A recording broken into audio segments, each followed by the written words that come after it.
did you choose American? You had multiple choices in terms of schools, obviously good grades, and you decided to come to Washington, D.C. Tell me that story. Yeah, so I ended up applying to 13 schools, actually, and like one day, it was in January, and I said, like, where do I really want to study? Like, do I want to be in Pennsylvania, New York, New Jersey? And that's when I really had like that moment of like, I actually really do want to be in DC. And I actually looked up, like, I've heard of American, but not too much. And I did my research, and I said, let's give it a shot. What was your second choice? Vassar College. Vassar, okay. And decided not to go to Vassar. Did you have a third one? Yes. So it was, well, Seton Hall, because it's fairly close to my hometown. Short drive. Yeah, near your short drive, folks. yeah.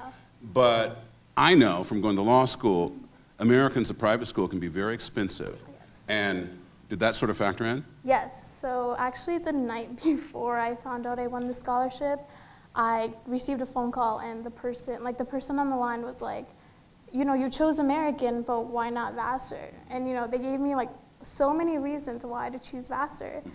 Seven Sisters. Yeah. Amazing reputation. Yeah. Right. And they said, like, on paper, like, Vassar seems like the better choice. And it was cheaper, and it's closer to home.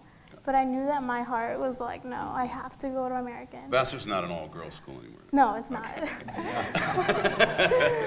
Okay, so, and then you find out that you won this scholarship for which something like 24,000 people all over the country have competed for. You win the national prize, and you're involved even in the National Honor Society at your school, and they kept it from you until the big reveal. Yeah, they did. How did that happen? So I mean, it was a surprise ceremony, so I knew absolutely nothing. Like, even my mother knew, and she usually tells me everything, so like, it was shocking that she kept it a secret for so long.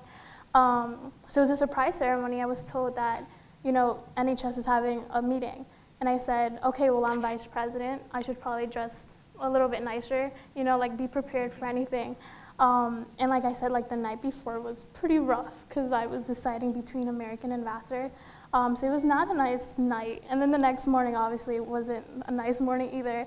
So I go to school, I have like my Vans on, I just put on my school pants, you know, like a normal day. They called us down to the meeting, and then they roll out a cake that says, congratulations. And I'm like, what, who, why, right? And for what? For what? And then I see so many people walk in their suits and ties and nice dresses. I'm like, okay, this is serious. Like, this, something actually is happening. And then we walk in, and they tell me, like, sit right here. And I didn't think twice. I was like, sure, okay. And then Miss Lee comes up to the podium. She starts explaining, like, the history of NHS. And then she gets into the scholarship. So I'm like, oh, okay, this is about the big scholarship. Like, it has to be about the big scholarship. And you're like, who could have got that? Yeah, so when she said that, all my friends, because I was sitting in the, like, very back, so all my friends, like, turn around and they look at me, they're like, Jenny, it's you. And I'm like, no, it's not me, it can't be me, right? And so she actually says my name, and so I'm like, oh, like, this is actually happening. Wow. So I go up to the podium, I turn around, and my mom, my sister, and my uncle's girlfriend who's visiting, they come up, and my mom's already crying, and I don't even know why, and I'm like, and that's when it hit me, like, oh, this is serious. Like, this is an actual, like, real moment that I need to, like, cherish. Yeah. And so you've been here a month. Yes. At American University, and your major is? Political science. Really? Yeah. Why? Why? I know. Why would you do that? Well, from a very young age, I knew that, like, I wanted a career in service. Because, like, before I was like, I'm going to be a teacher, I'm going to be a lawyer, because, like, service was always, like, drawn to me, you know, like, I want to do service. And then with everything going on, you know, in, like, our political world, I just saw that, like, I could have a voice, and, like, I have the ability to have a voice and serve the public, you know, literally like a public servant to, like, the nation. And that for me, like, was it, and it drew me towards politics, and I've been, like, a political freak since then. So I knew that, like, if I wanted to study that, I got to come to DC. American's a good school for that. Yeah. Great political consulting, teaching there. Any advice for her, Senator, your approach? Well, first of all, I'm just blown away by her and her accomplishments already at this age. It's really extraordinary, not only to be in the National Honor Society, but to be a leader in your school and then to win such a competitive scholarship. is just extraordinary. Thank you. And so I'm really excited. I'm going to forgive you for not picking a New Jersey school. But obviously American is internationally renowned for its classes. And I'm just really proud. This is what life is about. And You went to some extraordinary schools. yeah, but she got in because of her grades. Right. You were in the National Honor Society, right? It wasn't National Honor Society, but I got my scholarship because of her 4.0, 1600, 4.0 yards per carry, 1600 receiving Right, yards. yeah, exactly, yeah. I was a high school American amazing. football That's player, right. yeah. So we got in. We took very different pathways. Okay, but you are not being generous to yourself. You went to Stanford, you went to Yale Law School, and you picked up the prize that all of us seek, is that year at Oxford. Yeah, a couple years at Oxford. Yeah, yes. a couple years. So here's the thing. If you talk sort of dollars and cents in education, capital's right over there where you work. We know in this country that the cost of education is a problem. And it's a problem for people like Jenny. It was a problem for people like me. I chose my school based on an athletic scholarship rather than the Ivy League school that Right. so many of my friends were trying to go to. Is that a problem that's going to be solved by legislation, or is it something the private sector is going to have to chip in on? How do we fix the cost of education so people like Jenny don't have to choose between the school that costs right and the school she really wants to go to? Well, let me put a little more context on it, how bad it really is, because we were the best education nation on the planet Earth at a time that our middle class was expanding, at a time that our economy was doing well for everyone. And we did everything we could as a society to lower the cost of education. So tuitions hadn't exploded, but we were providing Pell Grants that made for the majority of the cost of school. Now Pell Grants barely cover a very small fraction of it. We did things like the GI Bill, and we were, in my father's generation, the #1 educating planet on earth. We had more college graduates per population than any other country. Other countries saw, wait a minute, we're going into a global knowledge-based society. The most valuable natural resource we have is not oil, gas, or coal, but the genius of our young people. And other countries said, let's out-educate what America used to do. And so they're lowering the cost of college. Germany, between 0 and 4% of median income go to college. Canada, 6 to 7% of median income. You can go around our global competitors who've lowered the bar. America, 52% of median income to go to college. College debt now outstrips every other type of debt, whether it's your car debt, credit card debt. We're saddling a whole generation. And as a result of that, there are less opportunities. And so we have to come up as a country. Every investor in this nation knows that you've got to invest some money in order to get a return. Dollars invested in a young person like this, her genius, her productivity, what she'll go on is extraordinary. But we don't see that cost-benefit analysis. And so you're right. We've got to change things here in Washington. Now, the principals are here, and it's their convention right now. One of the things that they're going around Capitol Hill talking to people about is the teacher shortage. This is a huge problem, and especially with an audience like this, National Honor Society. At the end of the day, does it just have to do with increasing teacher salaries, or what? How do we get people, the good people, to teach? Right, and so this gets back to the same issue of the cost of college. You have a lot of people coming out of college that want to teach, but they look at the college debt that they have, and they can't afford to teach. I talked to teachers and principals this week who were down visiting in Washington. Can't even live in the towns where they're teaching in the public schools because of how they can't afford to live where they live. So we need to massively increase teacher salaries. Title I schools. Title I Right. schools, exactly. So we need to Jenny, just to mention, you were in a Title I Yes. school, is that correct? So tends to be a tough environment, right? Yeah. Okay, go ahead, Senator. I'm just So we need to increase, we know the data speaks for itself. You increase salary school, you're going to draw more people into the profession. We need to do more to incentivize teachers to go into Title I schools, do better loan forgiveness programs to incentivize them, give them better tax breaks. We give carried interest to hedge fund millionaires, making them pay much less taxes, percentage of their money than their secretaries, but yet we don't give any kind of real substantive tax breaks to teachers who go in their own pockets to pull money out for whether it's bulletin boards, whether it's food or clothing sometimes they're paying for. And so the system, where we spend our money reflects our priorities. And we as a country are not showing the value we have for education, because when it looks to our competitors, they are out investing us in education all across the board. You see other countries who pull from the top graduates of their colleges into the teaching profession. We're just not doing that anymore. And the last thing I'll say is, we're so strange with our priorities that those people that do have to take out loans in this country, we actually use their loans, our students, as a profit-making center for the federal government. We make billions of dollars off of the student loan program. Think about that. We are profiting off the backs of kids, making money off of them and their student loans, as opposed to reinvesting those dollars to make it cheaper for people to go to college. All right, I'm going to turn the corner just a little bit and talk to you about community service. I want you to hear about the blankets. I don't know how many of you all have heard this story, but a little bit about the other half of the National Honor Society, and not just the academic part, not just the GPA, but the other things that come into play as you're a member, an active member of the organization, as you were in your school. Yes. So we did a lot of, so service is one of the pillars, is one of the pillars of NHS. I'm sorry. There you go. Oh, thank you. And at least for us in our school, what we did is we partnered with Project Linus, and we made homemade blankets. So we bought like the material, and we would sit there and cut up the sides, make designs. We would sell the adult blankets to our teachers, our families, and then use that money to, one, pay off our, we had to pay our, what is it called?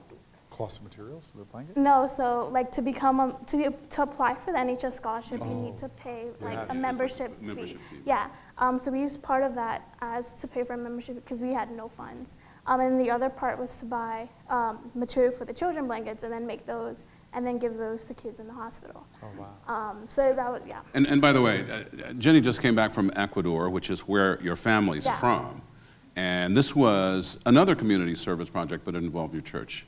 Yeah, so I've been a part of my youth group for about 6 years now, and it's a really, small community in Orange, New Jersey. We have a really small community, and with my youth group, I was one of the ones who organized this mission trip to Ecuador. So it was me, my two really close friends, and then a brother, and we organized a mission trip to Ecuador where we served the community. So our main goal was serving the community there.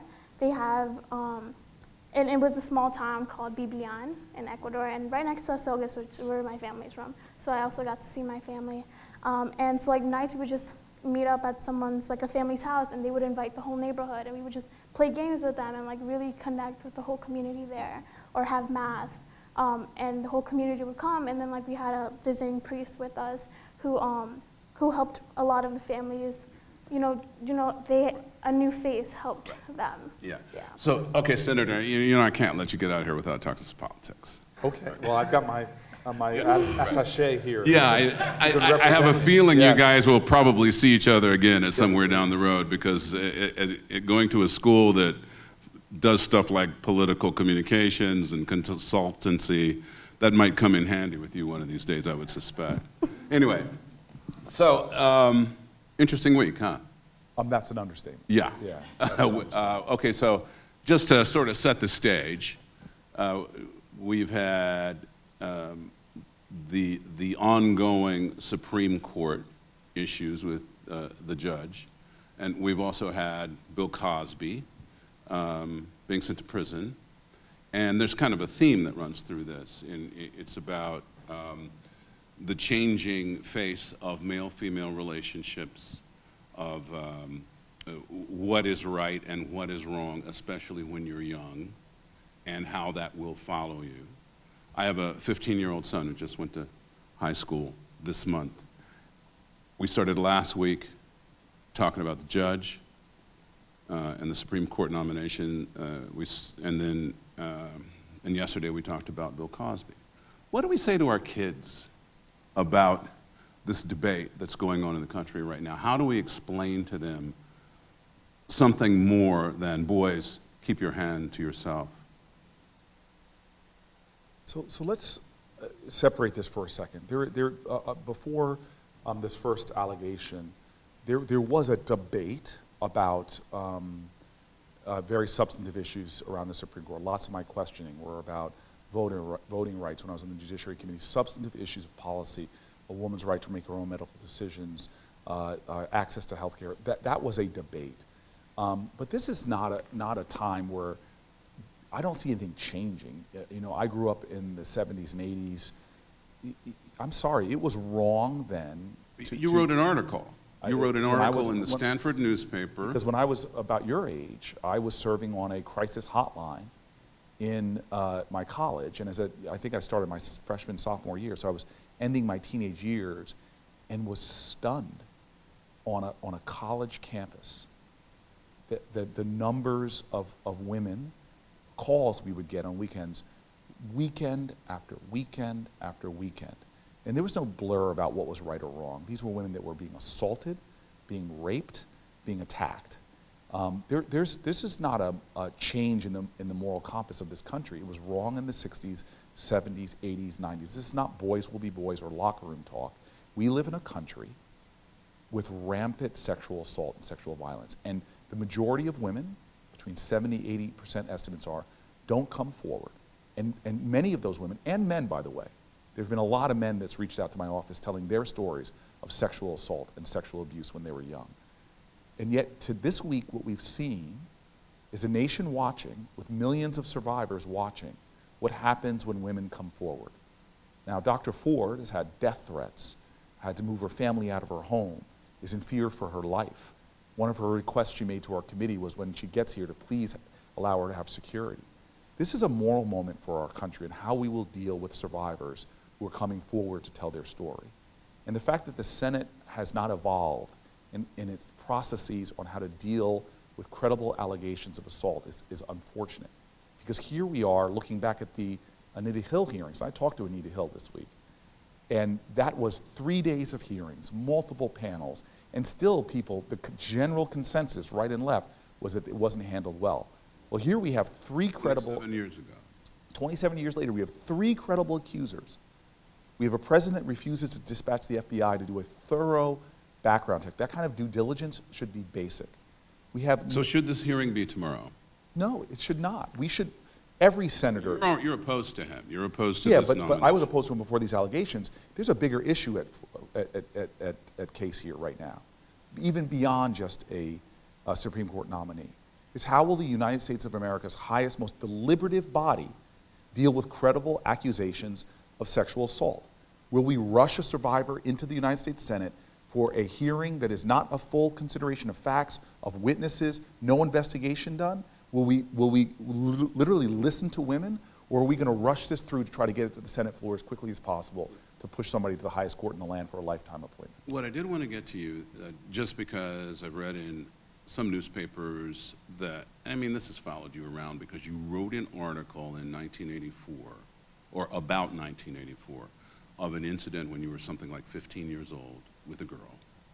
And you described it as a groping incident, a mutual groping incident, I think. At any rate, I think the takeaway, and I would like for you to describe your own takeaway from that article, was that your feelings about sexual misconduct involving men had evolved. But could you just sort of describe what was going through your mind when you wrote that article, and, if you could, the reaction to it then versus the reaction to it now? Well, it's been pretty much consistent, the reaction to it. It's not the first time that people have looked back to my career. I've run for office. Yeah, I mean, this has been, people pull it out all the time, yeah, right? Yeah. And I'm very proud of the article, and I hope people will take time to read the whole thing. I was a campus, let's go back to that time I wrote the article. I was a campus leader, college football player, president of my class, on my way to Oxford University on a Rhodes Scholarship. And I was so appalled by the rape culture. I was so appalled by the toxic masculinity that I thought from my position as a campus leader, knowing what I know about what goes beyond, because remember, it's an anonymous hotline that I led eventually from just being a counselor to eventually leading that organization and seeing what was happening behind the scenes at my own campus. But more than that, being a guy, as I wrote very, very graphic descriptions of things I had heard said about women when guys were together, and how appalling it was, and how I felt an obligation to speak up to address that toxic culture. And so you take that time from the time I was a college campus leader working on a crisis hotline, all the way through to my time as mayor. The level of domestic violence in this country, the murders we have on a regular basis of women, the beatings, the assaults, not to mention what goes on in workplaces. This was to me, as a young man, saying enough is enough. I've now listened to women over a hotline talking about the lifetime consequences of early sexual assaults. And I decided I'm going to write a provocative article talking about, first, I'm not going to preach down at everybody. I'm going to talk about the messages that were sent to me as a young teenage boy and how toxic this culture is that supports an environment where not only women are getting, and again, women and men, I keep wanting to say that, are being assaulted at levels that are unconscionable, but we have a culture that protects the men that do it, and degrades the women and creates environments to make it fearful to even come forward and tell your truth. And I wrote that article in 1991, and here I am now as a United States Senator watching what's going on in Washington, and I wonder how much has really changed. That we right now are rushing to a hearing where we won't even give enough credibility to the survivor to do the basic investigation that the president could order right away with the FBI, the basic investigation, to listen to her. Now, not only do the basic investigation, but we've scheduled a vote on this on Friday, and allegations have just come out yesterday from a woman who got security clearance. Do you believe that's credible? Because I'm trying not to keep going on this topic, but do you believe it's credible enough that it ought to be investigated? There is not only credibility in the last allegation, but now it presents a fact pattern. But remember, the allegation here is just that he was present, not that he did anything, at least so far, as I understand. Again, everybody should read that 2-page sworn affidavit, make your own conclusions. Is there enough here to say, wait a minute, let's pause this, let's do the proper investigations. And by the way, Jeff Flake, my colleague and my friend, was right to go on the Senate floor. These are 2 human beings, now 3 women and this judge, who all deserve for us to get to the truth of the matter asserted, because both of their lives, or all of their lives, are being turned upside down as they're being used by some for political fodder, for others to reflect a vicious tribalism. Let's put a pause on this and do some due diligence and investigation before we rush forward with the hearing tomorrow. This is my last political question, but if I didn't get you into these 2 areas, I'd be, drawn and quartered when I go back to work. Are you running? Listen, I've been running all over Washington this week. Are you running for president? I've been senator. I've been running. Look, I am, we're 40 days away from the most important midterm of all of our lives, hands down. This is we have a president who has no checks and balances. And so my focus is on these 40 days. And my focus during these 40 days, by the way, is I'm up for re-election in 2020, so my focus is making sure I can get re-elected in New Jersey. After this election's over, I will take some time to make a final decision. Does that mean that you're leaning in the direction of running for re-election? That means I'm leaning towards doing everything I can to help every candidate I can to prepare for. But you're going all over the country because it looks like you're laying the groundwork. Look, I was going all over the country for Secretary Clinton. I was going all over the country for Barack Obama. This is a pattern for me, but now I'm doing it with a sense of urgency I've never felt before. The most important elections. Everybody in America, Republican, Democrat, Independent, you should vote. As one of my friends says, vote the change you want to see in the world. So Jenny, now one of the things we did not get you to weigh in on is, and this is, it's an issue all over the country. Vice President Biden, when he was vice president, made it one of the big issues that he dealt with. This issue of predatory behavior by young men in schools, sexual violence. Is that something that you guys had to deal with? Are you dealing with it? Are you feeling it in Orange, New Jersey? I think it's too early to ask about Washington, D.C. Yeah, I think at least I can only speak with my community and my school, there is definitely a disconnect between what guys do and that's what guys do and like how girls are supposed to react to it. But I think times are changing and that we're now realizing like it's not acceptable. You know, like people or students like me are more able to realize what's going on and realize like this is not right. You know, and like in the generation of my parents like that, I feel like it's a completely different world now, as it should be, you know. And I have a million more questions for you, but I think probably my biggest question is, I don't know that we put the finest point possible on this issue of the scholarship from this organization helping you to come here to America. So it essentially changed your choice. Yes, it changed everything. So after I found out I won the scholarship, like once I could think clearly, you know, after all the emotions died down, like the first thing I thought was, wow, I can pay to go to American. And that to me was the sign that I was praying for, like you know, give me a sign that like I'm meant to go to this school, you know, because I couldn't put my parents through that. I didn't want to put myself through that. And but now knowing that I can pay for college and pay to go to American specifically, I was like, yes, sign me up, you know. And I didn't take out any loans, and I don't have to take out any loans because of this scholarship. That's amazing, because I definitely did. Okay, and the other story that I just love of yours, actually I love many of, there's a story that brought tears to my eyes when I heard it. This is about you, your mom, your dad, your brother, your sister, your aunt, your uncle, all climbing into a van and driving down from New Jersey for your first day, right? Tell me about that. So actually, before, you know, I said yes to American, we actually came down to DC. We all came down to visit American. So we all got to see the school. We all loved the school. And so when it came for the decision, they were like, yeah, like of course. And then, you know, our family minivan is not going to make it to DC and back. We just knew it from the start. So, you know, we had to like look around. We asked another uncle of mine, like, and his van is just a little slightly bigger. So, you know, we just climbed in there. My aunt was actually visiting from Ecuador. So we were like, perfect, we'll take her along. And the first thing we did when we got here wasn't even to go to American, it was to go to the museums. Right. Yeah, so we all went inside and Aerospace. yeah.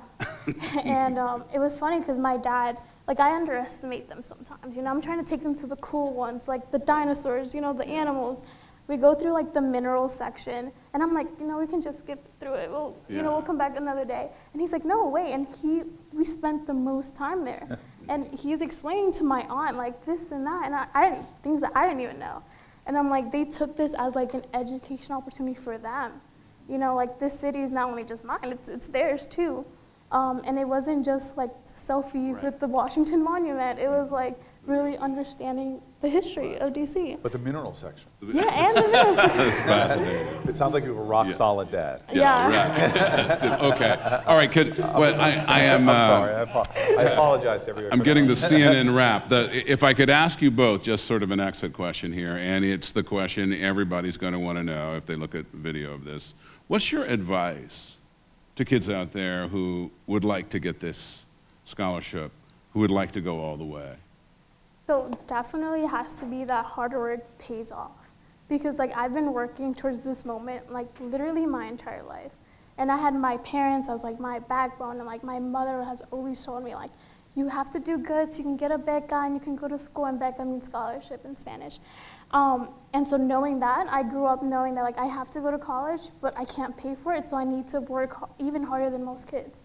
And it paid off in the end. You know, I'm here like where I wanted to be, and studying what I want to study, and hopefully becoming who I want to become. Right. So. And Senator, you've gone all the way, obviously, and there are certainly people out there who are going to look at you and say you are a role model for what they'd like to be, especially if they're scholars. What's your advice? Well, she embodies it. I mean, I'm so proud and so inspired by you. And I think that what she just said, something was told to me when I was very young. It's better to be prepared for an opportunity and not have one than have an opportunity and not be prepared. And so she prepared herself, and more doors open. The harder you work, the more options and more opportunity you're going to get. And you were prepared for an opportunity, And because of that preparation, I think this incredible blessing came to you. And I want to just say to this incredible National Honor Society, what you're doing, especially the scholarship part, is extraordinary. You are planting seeds that will yield a harvest beyond our imagination with these young folks that you're getting scholarships to, what they are going to do in this world and how they're going to change it for the better and remake a more perfect union is just inspiring to me. So I'm grateful to be in your presence. You're from New Jersey, so just don't run against me until I finish with my position, okay? The competition is All right. good. All right. Jenny, Senator Booker, thank you very much. All right, thank you. Thank you. Now.